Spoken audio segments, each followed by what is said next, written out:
Hai saudara-saudara, saya mau kabarin bahwa ternyata mukjizat itu sudah ada di dalam hidup kita. Kenapa saya bilang gitu? Ternyata tanpa kita pikirin, tanpa kita rencanakan, Allah sudah merencanakan seorang penebus dosa kita, yaitu Tuhan Yesus. Nah, cuman hari ini kita belajar dari Matius 1:18-24.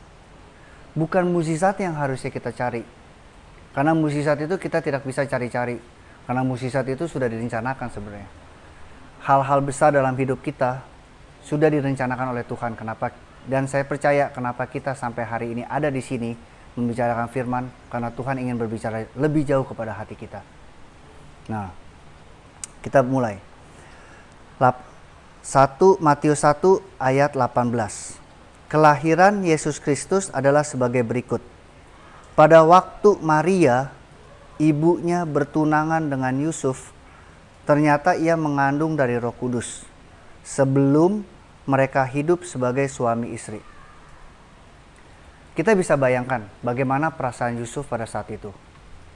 Dia sudah merencanakan sebuah keluarga, dia mau married dengan wanita normal, dia mau punya anak yang normal.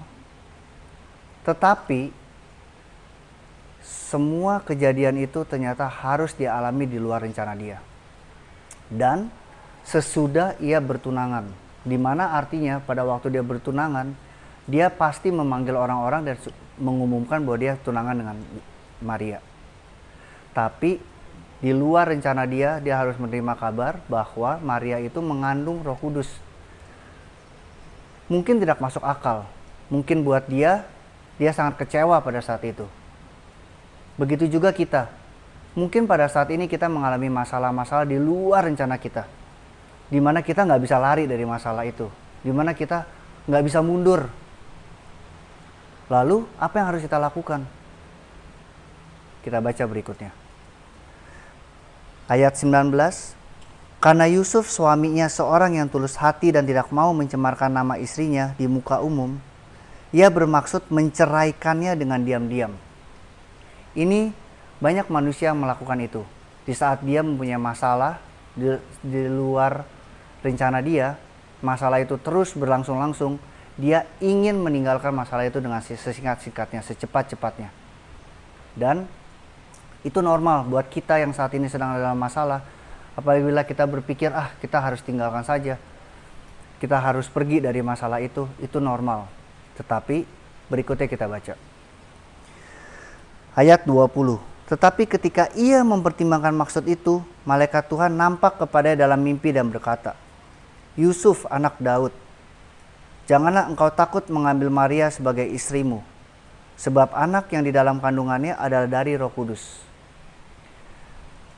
Di ayat ini sangat menarik, karena banyak dari kita, banyak dari manusia, banyak dari orang-orang yang percaya kepada Tuhan, mereka mengharapkan mukjizat terjadi dengan hal-hal yang besar. Tetapi di sini diajarkan bahwa salah satu sifat Yesus tidak pernah memaksakan. Apa? Kenapa saya bisa bilang? Karena di sini dibilang Yesus datang nampak kepada dalam mimpi. Mimpi adalah sesuatu yang sangat tidak berarti. Buat kita pun, apabila kita bermimpi, pagi-pagi kita bisa lupa, pagi-pagi kita bisa ingat, kita bisa lakukan, bisa tidak lakukan. Itu hanya sebuah mimpi. Nah, begitu juga pada hari ini, kita bisa ada di sini, kita bisa berbicara firman lebih jauh, karena hati kita, Yesus banyak berbicara melalui hati kita. Kita ingin mencari Yesus lebih jauh melalui firman-firmannya. Lalu, di sini disebutkan, Yusuf anak Daud, janganlah engkau takut mengambil Maria sebagai istrimu, sebab anak yang di dalam kandungannya adalah dari Roh Kudus. Kenapa Roh Kudus memanggil namanya dengan Yusuf anak Daud? Itu artinya Roh Kudus tahu bahwa siapa kita. Begitu juga kita hari ini. Jangan takut, karena Tuhan tahu kita masing-masing individu. Tuhan mengerti kita sebagai pribadi. Jadi apabila kita sedang ada masalah atau ingin lari dari masalah tersebut, tunggu sebentar, kita baca firman berikutnya. Di ayat 21, dia akan melahirkan anak laki-laki dan engkau akan menamakan dia Yesus karena dialah yang akan menyelamatkan umatnya dari dosa mereka. Di ayat ini Tuhan ingin menjelaskan, Roh Kudus ingin menjelaskan bahwa Tuhan tahu rencana kita, Tuhan tahu rencananya, dan rencananya itu selalu baik buat kita. Mungkin pada saat itu kita menerima sesuatu mukjizat, sakit buat kita, kecewa buat kita, takutkan buat kita. Tetapi jangan khawatir, Tuhan tahu kita secara individu, Tuhan tahu kita secara pribadi, dan Tuhan tahu jelas apa rencana Dia buat kita. Berikutnya, ayat 22. Hal itu terjadilah supaya genaplah yang difirmankan Tuhan. 22. Hal itu terjadi supaya genaplah yang difirmankan Tuhan oleh Nabi. Di sini Tuhan sekali lagi menekankan bahwa jauh sebelum Yusuf lahir, di saat nabi-nabi, Allah sudah menceritakan rencana Dia. Jadi apabila Allah atau Tuhan Yesus sudah merencanakan sesuatu, kita nggak usah khawatir. Karena itu akan terjadi, yes dan amin. Mungkin bukan waktunya kita, tapi itu akan terjadi. Nah, apa yang Dia rencanakan buat kita? Mari kita cari terus di firman-firman Tuhan. Karena rancangan Dia itu selalu baik buat kita. Saya tidak pernah memaksakan teman-teman, saudara-saudara untuk percaya kepada Tuhan. Tapi saya selalu ingin memberikan, kasih tahu bahwa sifat-sifat Tuhan, rencana-rencana Tuhan apa buat kita. Dari situ, masing-masing dari kalian pasti bisa decide. Ayat 23. Sesungguhnya anak darah itu akan mengandung dan melahirkan seorang anak laki-laki dan mereka menamakan dia Immanuel, yang berarti Allah menyertai kita. Nah, di ayat 24 ini sangat menarik, saudara-saudara. Sesudah bangun dari tidurnya, Yusuf berbuat seperti yang diperintahkan malaikat Tuhan itu kepadanya. Ia mengambil Maria sebagai istrinya. Bisa kita bayangkan, mimpi adalah sesuatu hal yang tidak berarti. Begitu juga panggilan hati kita. Tidak berarti. Bisa kita lakukan, bisa kita lupakan, bisa kita iakan, kita aminkan, atau kita ignore. Tetapi di sini menarik. Tidak peduli betapa kecewanya, tidak peduli berapa rusaknya rencana Dia, tetapi pada saat dia bangun, dia taat. Dia melakukan apa panggilan mimpi dia.